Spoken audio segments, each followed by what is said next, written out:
Ngibingelele kuyeye show namhlanje ngiphethe umuntu otoo close kakhulu kumina ziningi izinto engicabanga ukuthi sizoyithola namhlanje kungekhona nje for mina kuphela ukuthi ngithole izinto but for my viewers as well there's so much guys engizokufunda lana and yeah ngicela nje nihlale nathi nilalelisise ngempela umuntu engimhlonipha kakhulu empilweni yami and ziningi izinto azenzayo ezinye kuye zingixake but namhlanje I hope ezinye ngizokwazi ukuthi ngiyibuze so ngibingelele kuyeye show uthulani uyeye Gumede namhlanje ngiphethe i-guest yethu Sawubona unjani? Ngiright kakhulu njani? Ngiright. Yini ungathuthukile?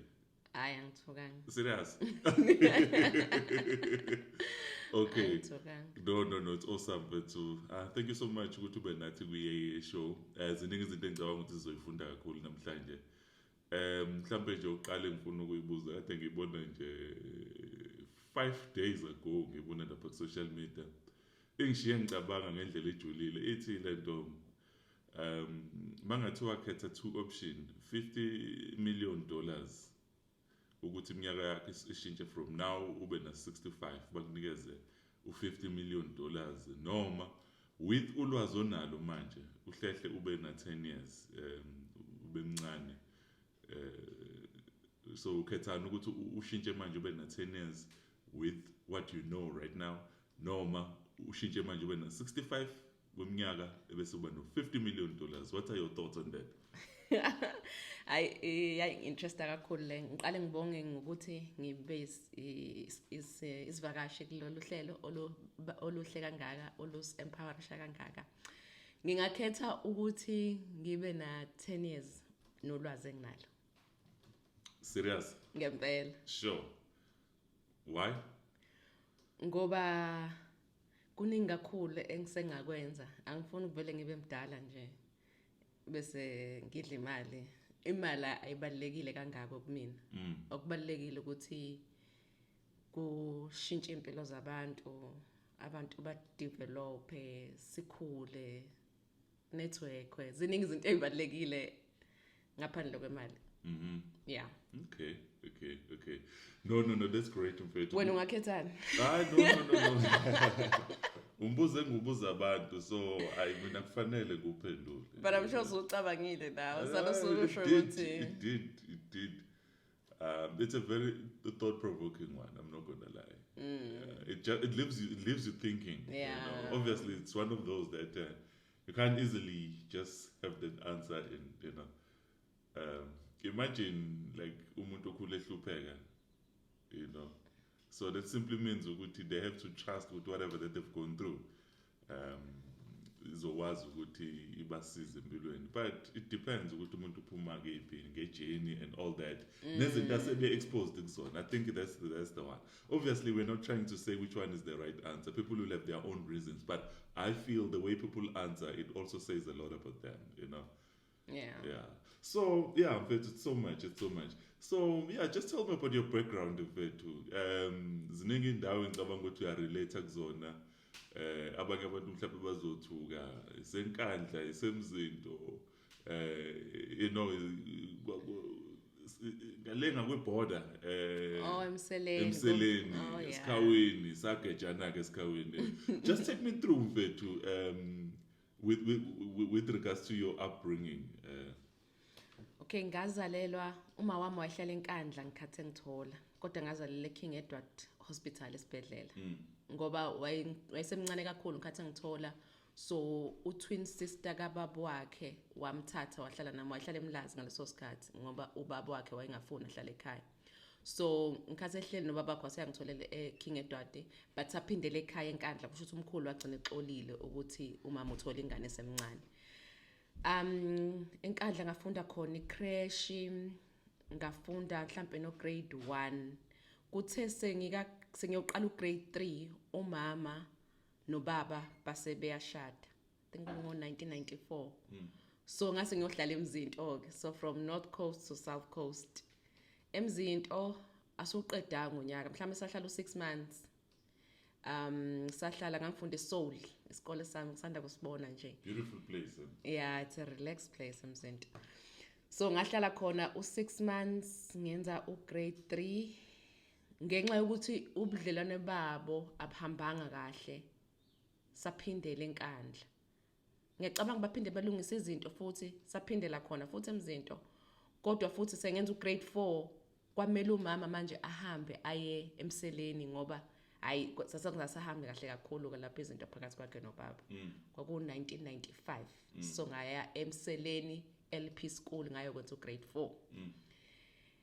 Ngahlala ke emseleni ngayenza ugrade 4 ngenza ugrade 5 kuthe sekumele ngenza ugrade 6 angazi kwenzakalani emseleni kwamele siphindele enkandla manje.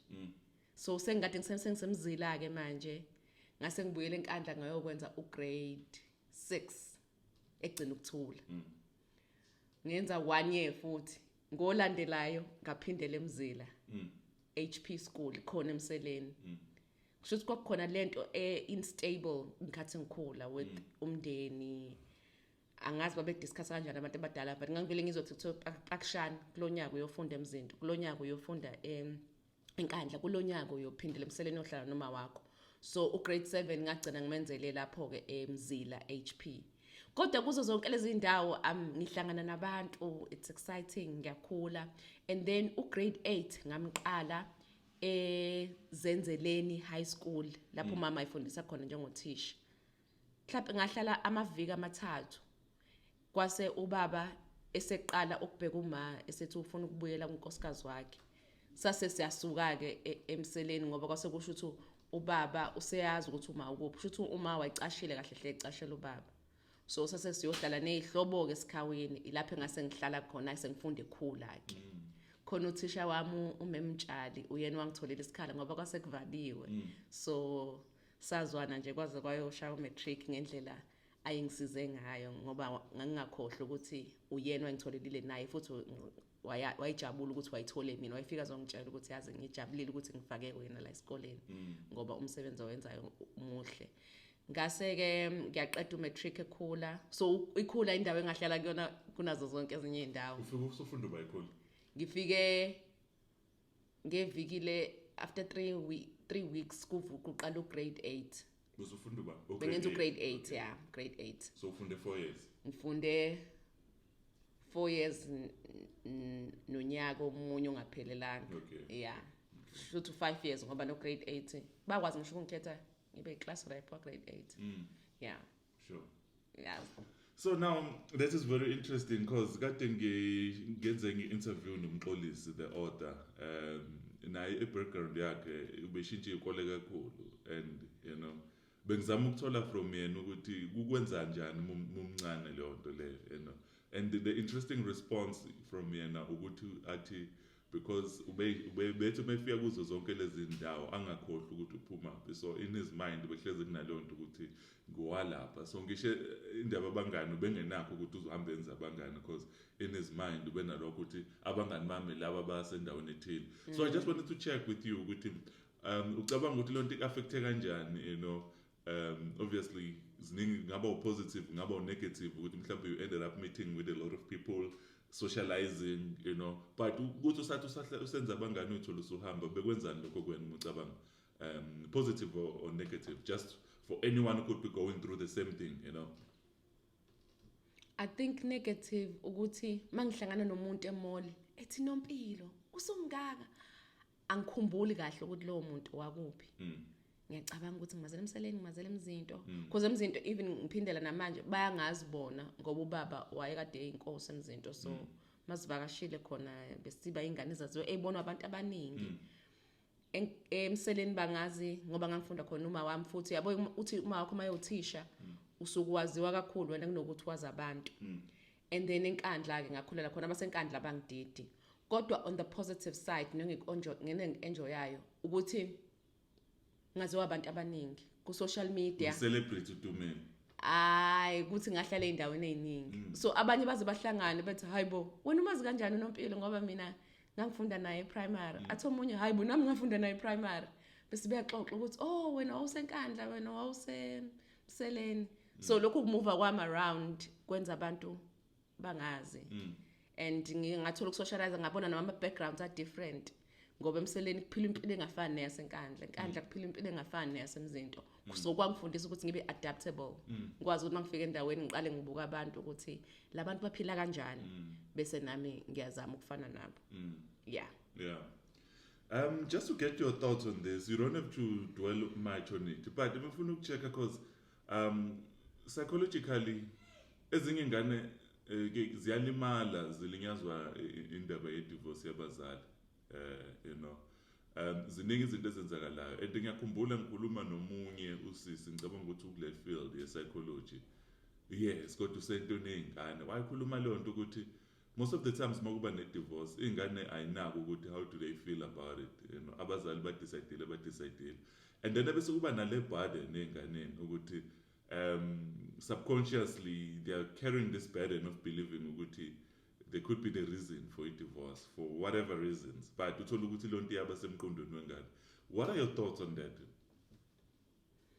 Yeah, njengengane kumnandi abazali bakho mabehlala ndawonye ngoba kufana nokuthi uphakathi komhlano nembeleko so ngiyacabanga ukuthi uqinisele lo sisi mayithi kuyalimazana nami at some point was kade ngiyibuza ukuthi mhlawumbe ikhona ngabe into engabe ngayenza ukuze abazali bami babe ndawonye ngikhumbula nje ngithola umholo wami wokuqala ngikivekwek ngabacela ngabakhipha bobabili yabona ukuthi kwakusekhona leyo nto kumina sengimdala sengino 17 ngiyenza first year varsity so umholo wami wokuqala nje kwakuwukuthi ngangifuna abazali bami ngibajabulise bobabili so ngabahlanganisa ngoba ngangicabanga ukuthi ngisenamandla ukuthi njengengane yabo ngibahlanganise but kwayikhona lokho akuphumelelanga so kwakukhona leyo nto actually nginokuvakashela i-therapist so ngisakhuluma ngakho namanje ngoba izinto ezenzeka sibancane kwesinye isikhathi ziyasilimaza kodwa singazi ukuthi silimele so kunokuthi mangikhuluma ngezinye izinto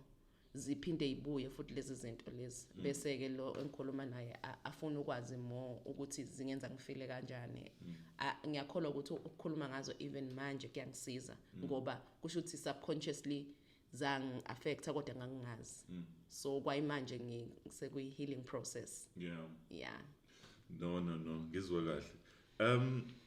Let's talk about ikhula because ikhula ngicabanga ukuthi ama highlights akho amaningi alapha ikhula and fortunately Nam have been there even though as like a person to participate and speak but I just wanted to understand ukuthi iziphi izinto ocabanga ukuthi in relation to isikole zikwazile ukuthi zikuxhole noma zikubaze ube umuntu osuuye manje looking at ikhula in this aspect.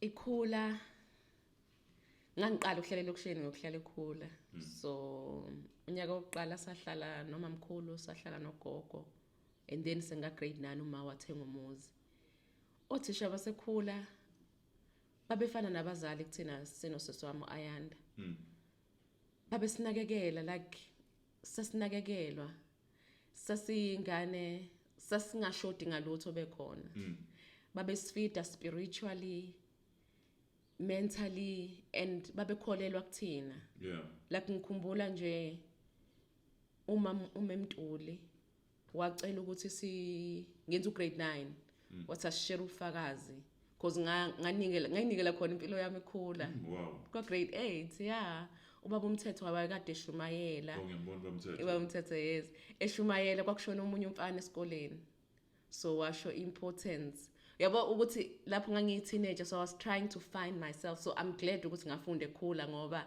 ngathi ngiyifinda ngathola uJesu ngathola uthisha abanakekelayo ababenginika ngisho opportunity yokuthi ngiye assembly ngokukhuluma what's in my heart mhlawumbe ngikhulume ngearticle engiyifundile and I was given many leadership positions like ngangizizwa ngumuntu la yabona sengathi ushisha abafana nothisha basekhula bangaba khona einganeni ezikhulayo high school bakwazi ukuyi-affirma a God affirmation ekhula ukuthi no Nompilo you're on the right track Nompilo you can do this ngikhumbula nje memhlongwane eshithi ayibo phela wena uNompilo yabo ekukhumbuza ukuthi uba thinking uthisha kusho ukuthi ukukholela kakhulu kumina kakhulu kunami yabo like even ukuphasa kwami ekhula basebazi vele sizobathola A you know akubangi surprise kubona angazi ukuthi batrainwa kanjani ngani noma kokuthisha omkhulu wayebenza babe nje yanothisha but babekholelwa kuthina as students and besitshela lezo zinto lezo nabo izinto bebefundisa kwi-assembly even emaklasini babe ne-mentality emangalisayo so ngeke ngikhohlwe experience yasekhula it was really amazing for isikole saselokishini bese siqhubeka futhi siproduce 100% because mina kahle kahle ukutshela iqiniso iphupho lami kwakukuthi ngiyohlala e-boarding school because ngase ngikhathele le-instability nganginayo yabo during i-primary so umama ngimcela mama ngicela uke James ngicela uke Masibubane yabo sesineyikole si-apply bavele basi-reject ey'koleni so ngangekho excited ngokuthi ngifunde ekhula but when I look back now I couldn't have been in a better place than ekhula ngiyambonga uNkulunkulu ukuthi ngagcinela khona ekhula. Nice. Looking at you mucabanga liziphi izinto obuyidinga all along ungekho aware but uthe musufike ekhula and then you felt fulfilled? Ngangidinga i-affirmation so ngikhohlwe ukusho ukuthi ngathi sihlala esikhaweni thina uma waqhubeka yena wafundisa emseleni so ngoba sesihlala esikhaweni asihlali namuntu imina nosisi wami ayanda kuphela so babili sengisho eminyaka enanga from 13 years sihlala sobabili uAyanda was 2 years younger than me shothi wayena 11 sihlala lapha ku 4 room esikhaweni sisodwa and lokho kwakwenza omakhelwane bakhuluma ukuthi hayibo lo mama uyaphila kahle ekhanda ashiye ingane zodwa zizokhulelwa lezi ingane yabona nje abantu bene izinto eziningi and funny enough laba babethi ukuzokhulela ingane kwakhulele zabo and uNkulunkulu thina wasigcina angazi kanjani like I think ngalezo nsuku nje savele sambozeka amehlo sasingenandaba nalutho uNkulunkulu waqeda appetite so sasifocusele esontweni nje siku SCF sikuma leading roles SCF sifocusele ezikoleni siphasa kahle esikoleni othisha besithanda besiaffirm othisha. It was really amazing. Sengibona isandla sikaNkulunkulu manje. Back then ngangazi ukuthi kwenzakalani. But ngiyakhumbula umama because ube nothando kanjani. Ngicabanga ukuthi it was just beyond the control as well. Because uzama impilo yakho nakho izinto ezenzakalayo ungayi-understand mhlambe out of control and then you have to but we thank God ukuthi angenelele esimeni esinjengaleso so uma usufika ke khula what was the first thing that you were like wow I know you've highlighted othisha and stuff but mhlawumbe just to go deeper kulokho because I strongly believe ukuthi institution njengekole ine role ebalekile so but just to like I'm just trying to think of your time ufika lapha and then you're like wow I didn't expect to find this and then we're going to go on to another question. Ngathola kokune structure se right kuthandazwa njalo ekseni babeyibuza yazi usishami uswashona Mr. Spear waka grade 8 wathi asibhale wasifundisa isingesi way class teacher as well wathi asibhaleni ukuthi siyibona sikuphi in the future so uthatha imagazine uyafaka leyo nto leyo ngathola ukuthi kune structure esikhulu and i-tradition esebenzayo le abayenzayo assembly yakhona kumiyongola yini yonke into nje yakhona ngayithola ine order but I think mhlawumbe eyivela from leadership from the teachers ukuthi baba organized angazi noma bayakwazi nibona lokho but izinto ababezenza were really amazing but ngoba ngishilo ukuthi ngangikade ngivele emakhaya all along so bengiqala kuba selokishini so for me abangani around me were fast because babazi more than me but mina because sengihambe endaweni eziningi so zonke lezi ndawo zangihambilisha ukuthi okay nalana okay but ngaba nesikhathi esimnandi ekhula ngiyakhumbula nje ngifika ngaba umngani noZanele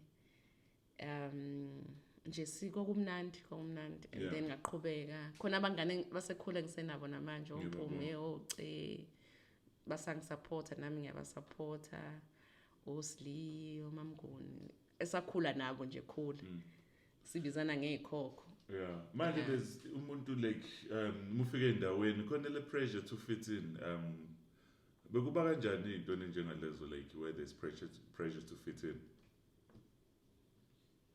Ngicabanga ukuthi ngangikholelwa kulokho engiyikho so mangifika endaweni bengiba uNompilo futhi ngangiseyingane mawuyingane uyafika uyadlala nalezo izingane niyaxoxa khona omunye nje ngahlangana naye emseleni sesiphinde sahlangana naye manje because she's doing big things Nontuthuko Mgabhi the runner. So kuba ukuthi nje mawufika ingane zakhona ziphaphela nawe uyaphapha nazo nje ube wena ungayiluze identity yakho. But I'm actually grateful for zonke lezi ndawo engadlula kuzona because nginabangani abaningi. You know, some of them by support Annelies Waqabe ngahlangana naMselene as well. So kumnandi kuba nabangani abaningi. And environment I think kufanele singayivumeli ukuthi ishintshe. Back then ngangingazi ukuthi kwenzakalani, but ngangifika ngifana nonwabo ngifike lapho ngifane nabo mangifika ngala ngifane nabo. Yeah. And funny enough because indaba mangifika ukuthiwa how urich ni rich ekhaya ke ngimangala ukuthi laba bazi indaba over rich because emzinto ekhaya kwaku well off like kokhona ama security egateini babe nama bodyguards kumuzi nje omkhulu neimoto eziningi.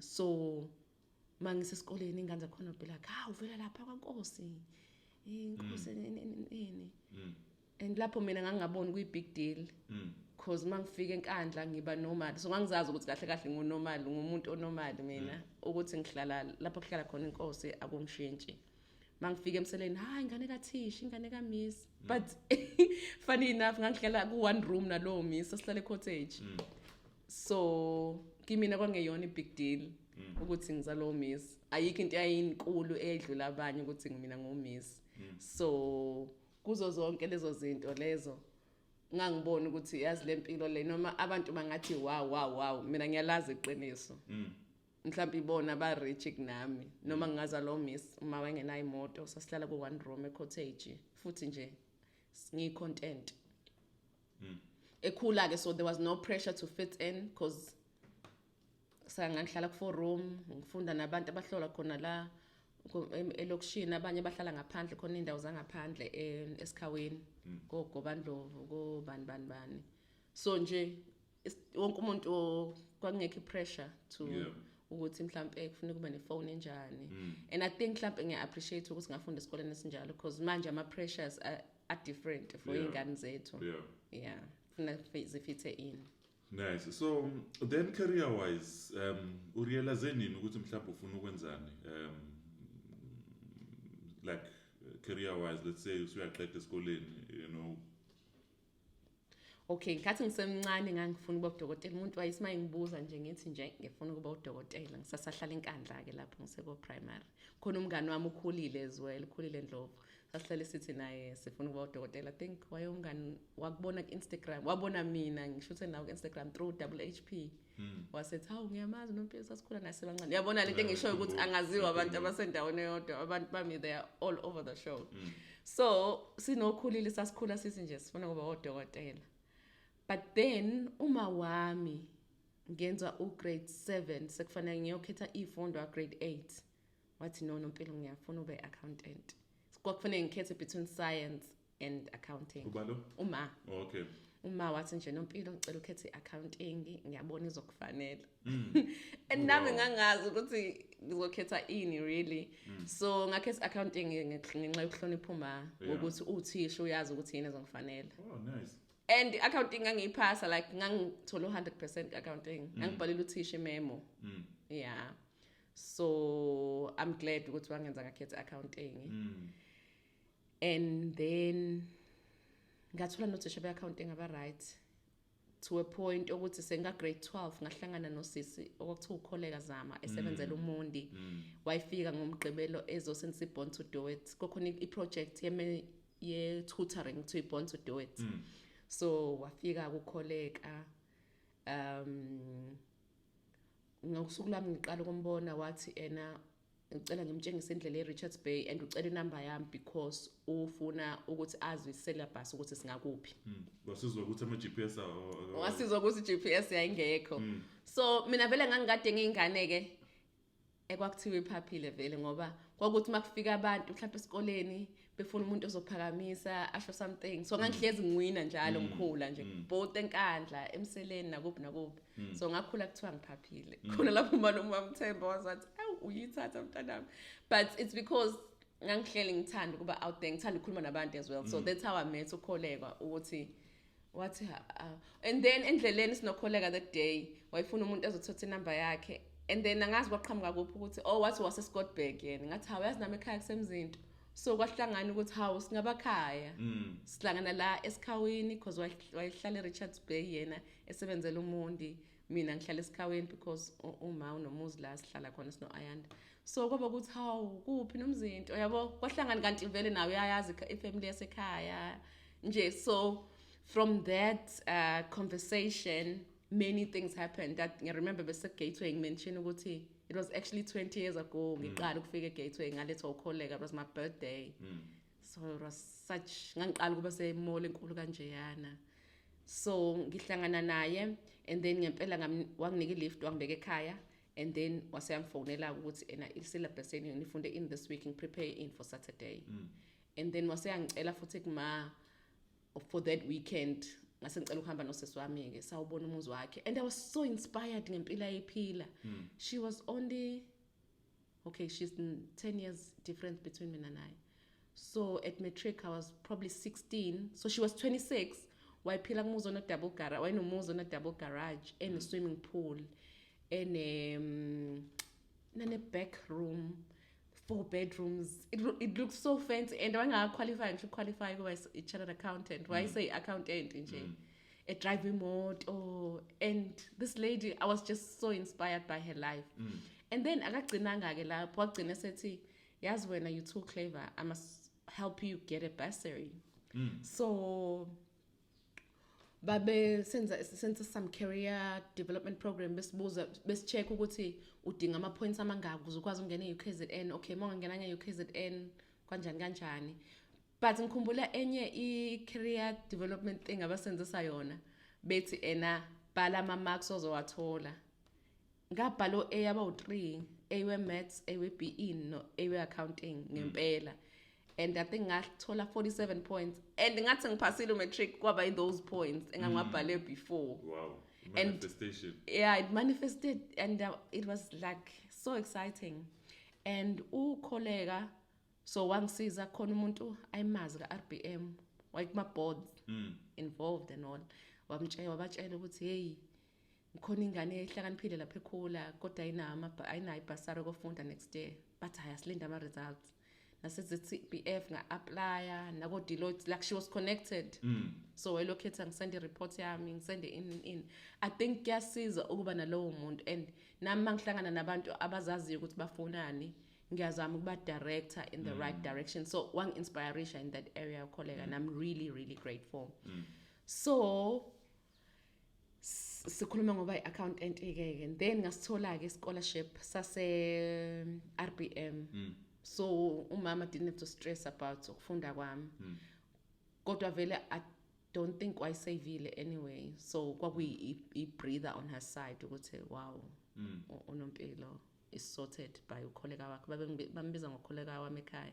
because why drive imoto right I think is right ihamba ngeold efika ekhaya the relationship grew and angambuza ukholega ngelanga ukuthi how why uba umngani nami ngingane wathi no I like your mind is focused you are so focused as much as ngambuza okay yeah because nasekhaya bengibuza ukuthi hawu lo sisi yini akunake kangaka yeah so wathi no ufocused uyazazi ufunani khona lapha ngifonela khona ngumgqibelo wangibuza ukuthi Nompilo wenzani I think wahamba nabangani bakhe semotweni ngathi no ngise library ngiqeda ama results ngiqeda matric ngathi ngifunda incwadi ka Stephen R Covey ekhuluma nga 7 habits for highly effective people ngibona ukuthi kunokuthi ngihlale ekhaya ngenze lo songcono ngize e-library nosisi wami I think wangifaka loudspeaker so abangani bakhe bathi niyezwa ukuthi yini ngimomngani nalengane bavele kwahlekwe emotweni ezinye ingane zibhizi ziyadlala yona ise-library ifundana nencwadi but uqedile umatric she could just be having a time of her life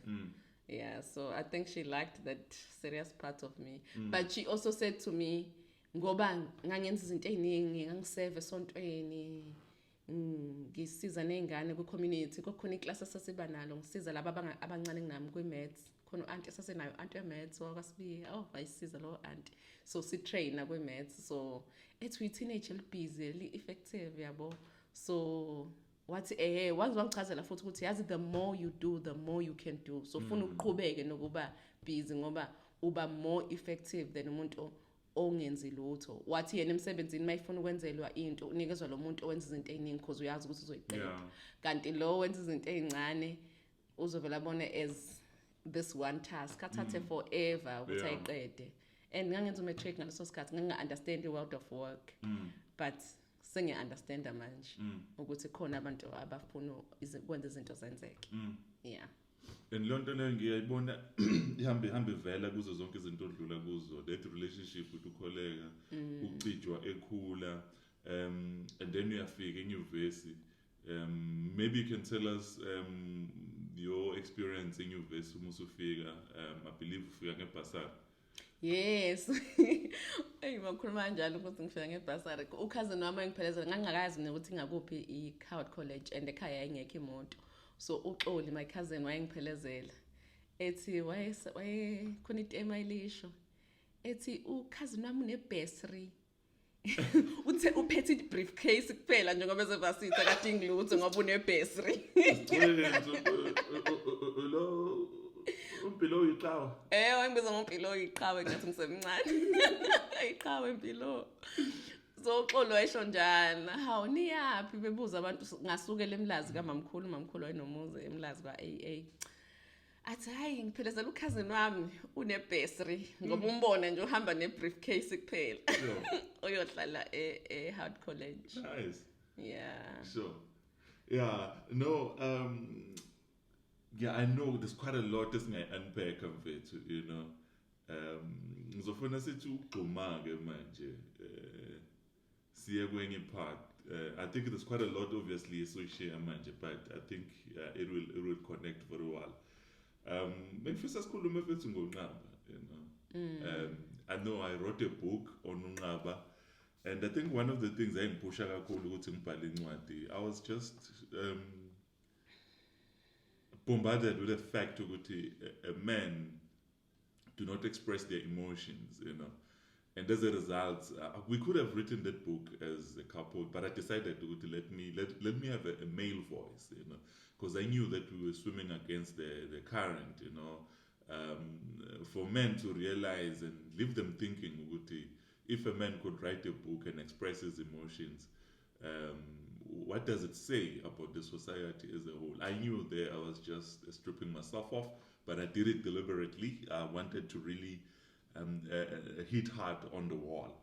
But now, as a result, obviously, I ended up getting exposed to a lot of platforms that wanted the author per se, you know. I know most of the interviews I've done with you, we've done one case at 10 TV, we've done Ukozi, I think you've been on Igagas as well. There's different platforms. We've done Vibe FM. There's quite a lot of interviews that we've done together. But mainly, I just wanted to get your thoughts on that. You know, you are married now. I didn't want us to dwell much on that, especially since obviously we shut down and then I'm weird, you know. But just that experience of Nqaba Mfethu, just take us through that. UNqaba would have been 9 years today. So birthday yakhe. Don't know if there are birthdays in heaven. Yeah, but ngibona abantu bebhala ukuthi happy heavenly birthday. So uNqaba sathola ngaye ngikhathi ngezwe kubuhlungu intamo and then sayakudokotela la eduze med. Ukhulela entangeni.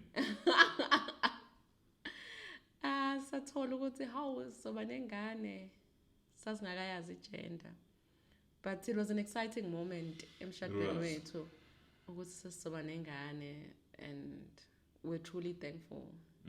Yeah, and even my pregnancy throughout sasi happy asibanga nama complications. Ngaba no chicken pox at 9 months. Yeah. Was it 9 months? Yeah, it was September. Ngangizothola ingane 2 weeks later. A week later, I think on 29 September. That thing was painful. I think ngcono makuthola usemncane. Yeah. Maybe, sorry, just before you share on that, because I think we've been taking our viewers way to on a journey.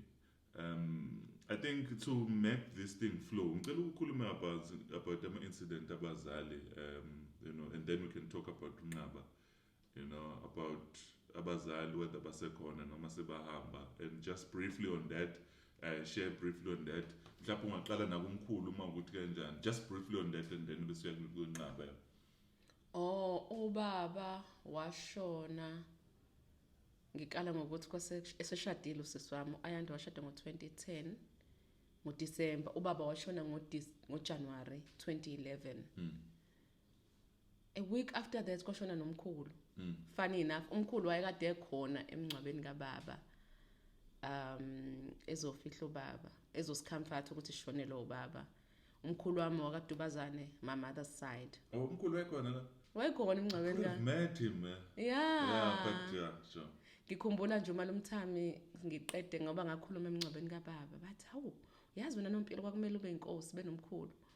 Indlela okukhulume ngayo lapha kuyabonakala ukuthi lento yobukhosi kuwena. Yeah. Ngabe ngabahleka ngoba ngangiphatheke kabuhlungu as much as I relationship yethu nobaba sikhulanga naye kakhulu. So but I must say something about ubaba. Ngikhathi ngizoye wildlife ngiyothola interview, my first job. Ubaba uyena wanginika imali yokuya khona ngoba ngizosukela eMzinto ngeMaritzburg. So sahamba sovakashela ubaba wanginikeza imali. Ngeke ngikhohlwe leyo nto. Yeah. And wayesikhumbuza ukuthi usithanda kangakanani. Wow. Yeah. Hey, that is big, especially for abantu besilisa. I know how hard it is.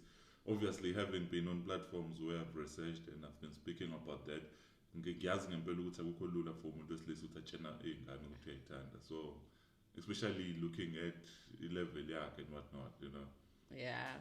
Wayezaxoxele nomama yena ngaleso sikhathi ukuthi yabo ingane zami ziphethe kahle, asakatholi ngisho ingane.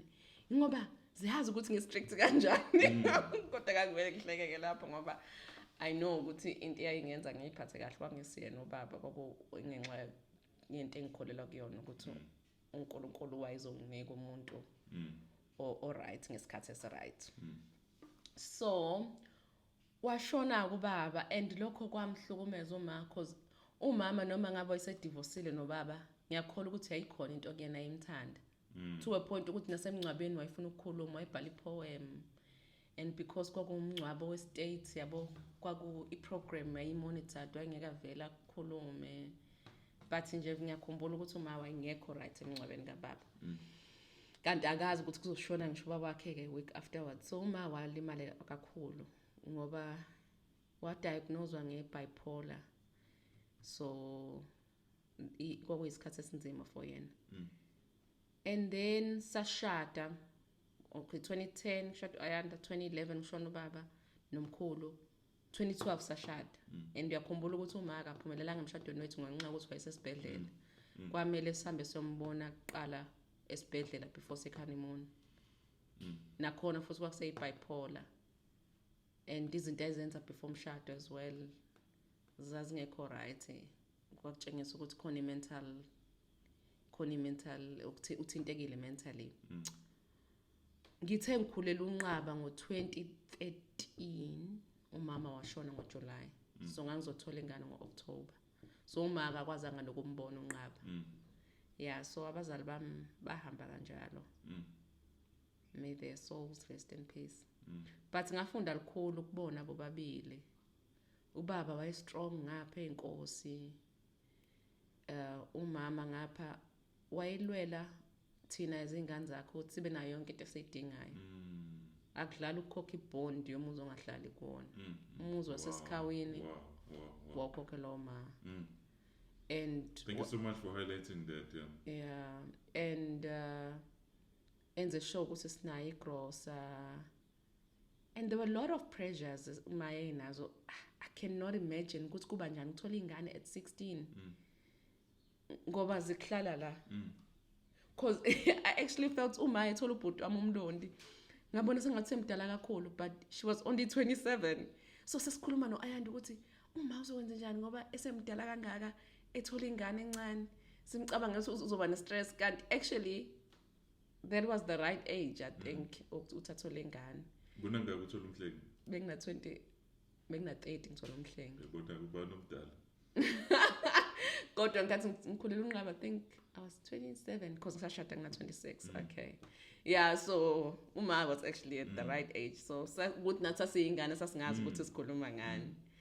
So uma I think kuningi okwenzeka kuyena nokushada emncane ashada le ebukhosini. And the advice akhule futhi uma futhi wakhule ngenayo umama. Uma wakhe washona emncane kakhulu. Sure. Yabo so kuningi nje yabo uthe segule ephethwe bipolar ngabona ukuthi no uma ngempela kuningi adlule khona. Mhlawumbe wayidinga itherapy nje earlier in her life to a point ukuthi uma wagcina eshiya umsebenzi engenawo omunye wavele wa resign wathola zonke imali zakhe. Like maybe just on that therapy now sesodlulela kunqaba. I wanted to check ngokwazi kwakho ikhona itherapy aba exposed kuyona noma kwenzeke ngoba sekuvese kuma later stages. Uma wayine psychiatrist yakhe. Okay. Think about Dr. Carter ayakuyona njalo. Okay. Every month. But that's a problem. Kwangeyona psychologist. That's correct. Why psychiatrist. Medication. Yes, why mningi medication and uyena wamvumela ukuthi hayi masubona sengathi umsebenzi uyakuhlula vele ushiya. Vele ushiya umsebenzi. Kanti akacabanga ngendaba zokuthi ngobe egula lo muntu uzothola nemali. So imali yakhe yamosheka nje wahlangana nabantu abaronke. Yeah. But I really miss her because I think I can only thank God that I did have my encounters with her. You know, ngiyakhumbula besiphelezele airport. We had a lovely Polo. Yeah, uma wayismayifuna into ayithole khona athenga khona imoto. I have fond memories nje, beautiful. She was a loving person. Yeah, umuntu mayengincoma ethi unenhliziyo enhle ngicabanga ukuthi kusho usengifana nomama nje. Sure. She was so nice to a point ukuthi ngangafona ukufana naye. Because abantu babeze bam abuse ngenxa yokuthi nice. Yeah, you are touching on another thing now. Society kaNqaba. That part of it, to be honest with you, I think it makes me tread on thin ice because I know you do have that thing, and at times I think young challenge, you know, but too nice. You know? I'm not saying this is bad. Hear me well, because at times there are things and the times we can feel the bar is too high, and then we get angry, you know, because you're like, why do you like I've said it, even I remember this one time I said it, you know, it was on your birthday. Yeah. At times I wish I could strike off some of your friends, this person, and I meant that, to be honest with you, not to say unabanga nababi or what, but I think it hits hard on me as husband, abantu who are there to take from you, you know. It hits hard on me, abantu who don't call you, but only call you because they need something and they want it now, you know. And then you have something and they're never there for you, but, you know. So, but I'm talking to you and I'm realizing Lily side because I used to wonder, you know, why below labangani bakhe kanje, you know. But having said that, God uses that as well to teach us things because you know, kune grace empilweni, you know, and uNkulunkulu usinikeza igrace akufanele siyithole nabantu sithi sibacimila sabathatha ama calls abo. What if whatever challenges they are going through, God has placed us so that we can help them, you know. You know, I know company abuse, we need to guide our hearts and watch ourselves, but abanye abantu ongathi umuntu angabasiza from afar, you know. Yeah, ngicela uku-add something sakhuluma ngaleyo nto. Ngisanda ku-attenda i-executive coaching with uBrenda. Umuntu before aqala i-coaching bekufuneka azi ama-strengths akhe awu-5, so bebesenzisa i-test uphendule certain questions, and these are my top strengths, character strengths. I'm a grateful person, I'm prudent, I love humor. This is the one that's coming, forgiveness and mercy. Like, no, Brenda, like a class in battle, what's strength, forgiveness and mercy. But then it made me understand myself better. Oh, that's why because this is my strength. So understand. I think Noma, that was her strength. Yeah. But coming back to you, Lendo Emma strengths. I always, when I think about strengths and weaknesses, I see a coin, with a head and a tail, Whatever that one can boast about as their strength, it just takes a split second for it to be a weakness. Definitely. I've seen people, in fact, I've seen the mighty fall on their strength. They fall on their own swords because they were praising their strength, not realizing by praising their strength, they end up dancing next to the grave, Yeah. Kuthiwa namhlanje uGumede ustrong ngalendlela abatshazwa kanti ukuba strong kwakhe khona izinto ayi-incurayo emotionally, and then afike kwi-point la ase-breaker down, Definitely. So yeah, overall mfethu, thank you so much for that, and now I understand. But yeah, you still have friends who find write it off.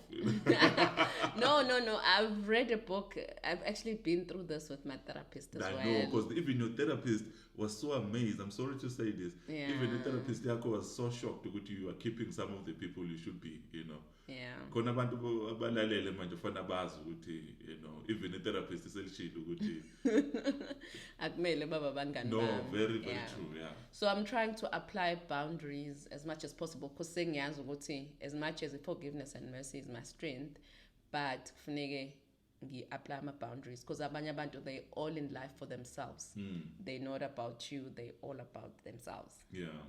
And they will suck you dry. That's a big one. They will suck when you dry. they need you. I mean, Yeah. they are, when their names pop up, I know, wow, this person, when last time. Bazodingana. Yeah, and it definitely. Yeah. Was a Nompilo for 5 seconds, and then the next thing, hey. Ngicela ungisiza ngalokho. Yeah. No. But I think it helps me understand as well. Yeah, ngicela sithi ukushayele nganqaba ke manje yabo. Yeah. Yes, so okay, pregnancy, the only thing kwaba uyilokho njana in chicken pox, kodwa nje yonke enye into ayihamba kahle, and we're even planning ukuthi simthole naturally. So ngomhla ka-7 October I think the water was breaking. Nokuthi ngase ngihlele ekhaya sengilindele usuku vele. Sahamba saya medical clinic siyolindela ukuthola umntwana. Udokotela lokho engicheck, I think safika ngo-6 esibhedlela. Yes. Look at check and breathe in and out because yeah, we were expecting yonke into to go naturally.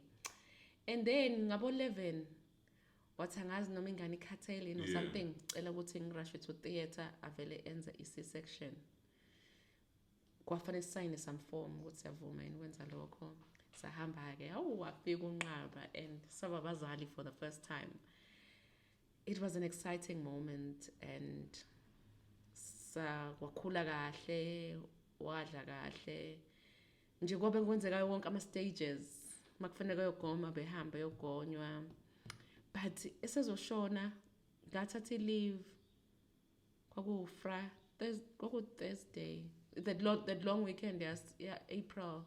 Sahamba somgomo. Khona usister lapha medical clinic, baby clinic, wathi kumina, "Yo mama, you're doing well. Your child is so healthy."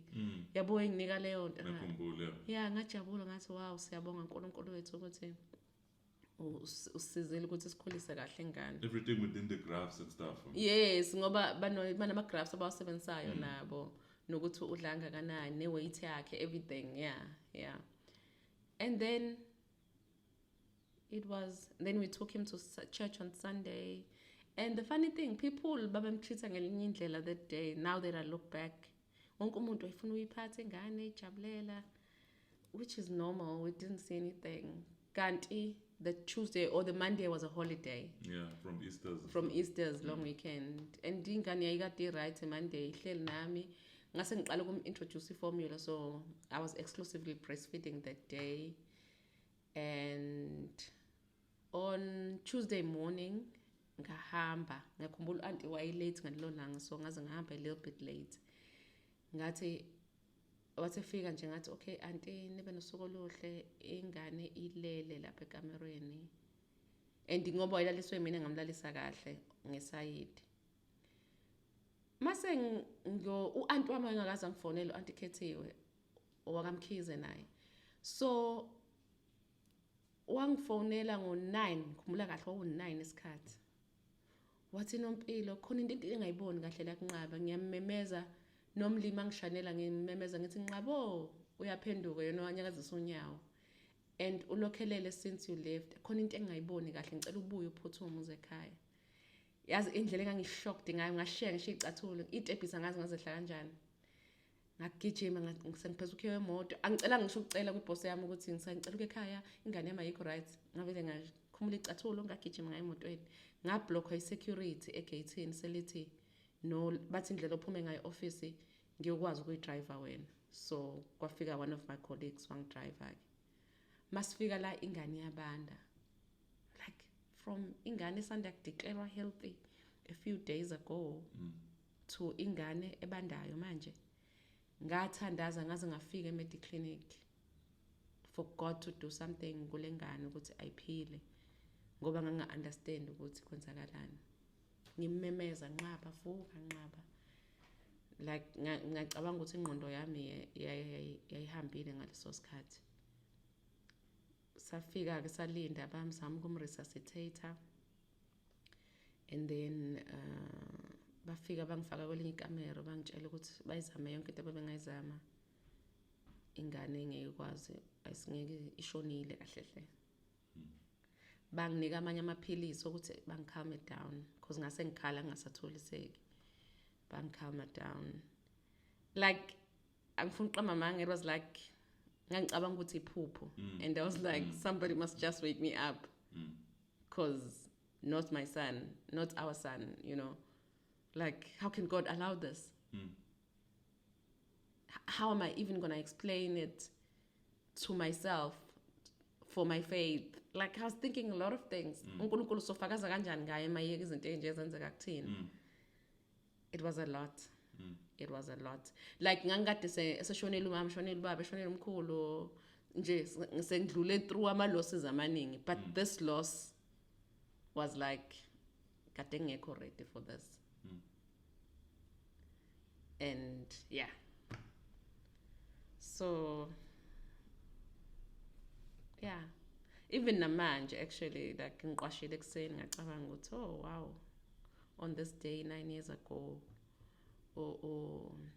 we were blessed with unqaba I even look ofo mama ngangihlala nabo mother's room ukuthi how unqaba ngabe ngaka ya ngabe wenza le grade le abudlala nama sports lawo ngabe wenza ukuthi like that date seyibuyayo like the 22nd of April he passed on it comes back as it is you know days like today and ngifuna umuntu ozongifonela angitshela ukuthi oh Nompilo I'm thinking of you because it would have been Nqaba's birthday why mina ngingipost le nto ku social media because sometimes abantu abagcina bengazi ukuthi kufanele bakhulume ini ngawo like I had colleagues ababebuya kumina uthi oh Nompilo I feel so sorry it's been a month I'm like into ekhona kumina engiphethe kabuhlungu wena usufuna ukungikhumbuza yona and ngikhulume ngayo I was not ready to talk about it ngangifuna ukukhuluma ngayo on my terms namanje ngisafuna ukukhuluma ngayo on my terms ngifuna imention yimina ngoba ngifuna ukukhuluma ngayo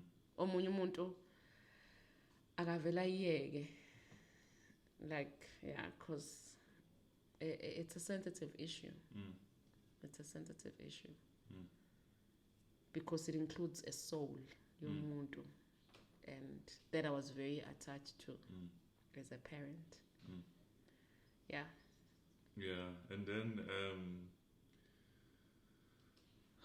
I mean the challenge is where abantu bazama comfort and then they end up saying things engazwakali you know like some will say hey mhlawumbe bengafanele nimncwabe befanele nimise emntweni othile abanye bathini ngcono nishonelwe ingane thina nishonelwe ispouse ngcono nina besena 6 months khona ushonelwe ingane eqeda umatric yeah abantu yazi kwesinye isikhathi ngiya understand intention yabo basuke becabanga ukuthi bayakududuza kanti kwesinye isikhathi basuke bekulimaza even more kubhlungu ukuthi ipain yakhe downplaywe yakhona owasho nje ukuthi abayazi bekushona omunye last week wayiswa la kuba uMpulu khona la Maritzburg wavuka kuba nani unqaba nimhambisile mhlawumbe bezovuka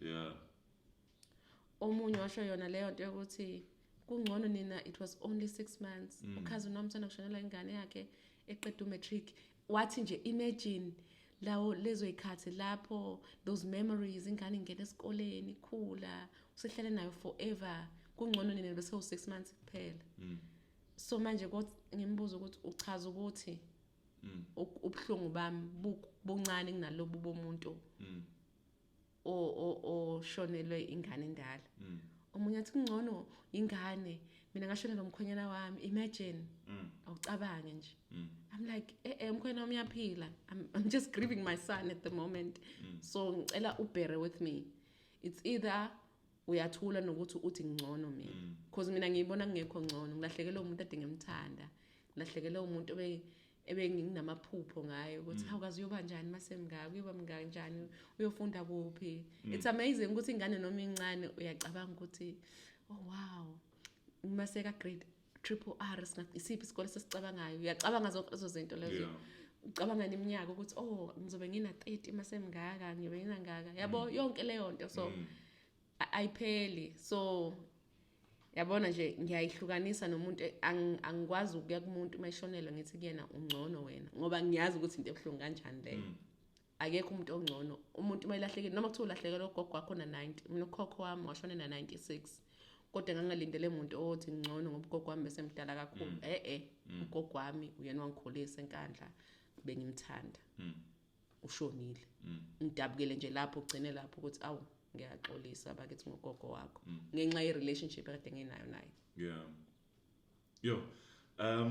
there's quite a lot that we still need to unpack. I think because of isikhathi we are manje and ngicela ukuthi ngiku-release sizoba no part 2 you know because there is so much that we still need to share. Just ukutshena nje ama-viewers wethu ngisafuna sikhulume ngezinto eziningi like ukuthi ke kwenzakalani mase kufanele kutholakala umntwana wesibili you know can I share one thing? Okay, yeah, sure. Khona wathi engifonela Nompilo ngizwile ukuthi ingane ishonile bese niwubusisile kodwa umuzi ngoba sisanda kubuya la I just couldn't believe it. I was like ingane bulawo ukuthi umuzi awubusisiwe kanjani sengathi ungayibuza wena leyo mbuzo ungabuza umuntu olimele. That's correct.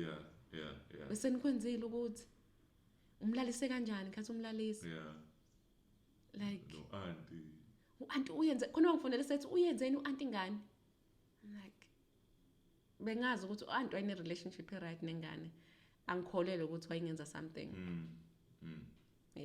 sorry bengifuna ukuyeda lokho kuphela no there's quite a lot and the viewers wethu part 1 I'm enjoying this one but abalinda part 2 ngicabanga ukuthi so wenza nje ngizoposta before Monday you know but part 1 lona esikhulume ngawo part 2 nje ngizocover nje ngizo-indicate izinto esokhuluma ngazo sokhuluma about the second born manje ezalwa after this tragedy ukuthi bekwenzakalani even before azalwe zonke lezo zinto sibuke the dead son esesinayo manje and then everything but then sibuke career wise and moves and stuff you know I think there's quite a lot yet to be discussed but ngenxa yesikhathi bengithi asibambe kuleli hora kuleli hour esisilona manje and then definitely abantu ngifisa bathi bagade upart 2 because uzobuya manje ngidala. So maybe your closing remarks on what we've just shared so far, and then we'll have a part 2. Kwesinye isikhathi izimo mayifika ucabanga ukuthi now this is the end of me. Yabo nje ngishonele onqaba sisishonele onqaba ngacabanga nje ukuthi okay manje ke there's no us like this is the end. But umusa kaNkulunkulu uyakwazi ukubuyisa ukuthi kungabi end and hence uaneso ekhona nomhlengi ekhona and igama likaNqaba angisho lokhu ukulichaza ukuthi uNkulunkulu uyinqaba yethu. Psalm 91 God is our refuge and strength. So uNkulunkulu wenza i-comeback sakholelwa ukuthi igama la aneso uchaza ukuthi uNkulunkulu nathi uNkulunkulu senathi even after what happened and uNkulunkulu futhi usewumhlengi wethu after uAnesu, after unqaba, and then kuzoba khona uAnesu bese ba khona umhlengi. So kukhona konke esidlula kukho, kufuneka sazi ukusithemba ukuthi uNkulunkulu usekhona and unathi. Yeah, ilokho nje okukhona enhlizweni yami njengamanje. God is with us. Emmanuel Nqaba, Siphephelo sethu. He's our fortress. So thank you so much for ukubukela le episode. Definitely, I promise you part 2 of this interview. Niqhubeke nilandele, click and subscribe and like, and yeah, let's grow this family and let's grow each other. Let's share. Siyabonga kakhulu. Bye.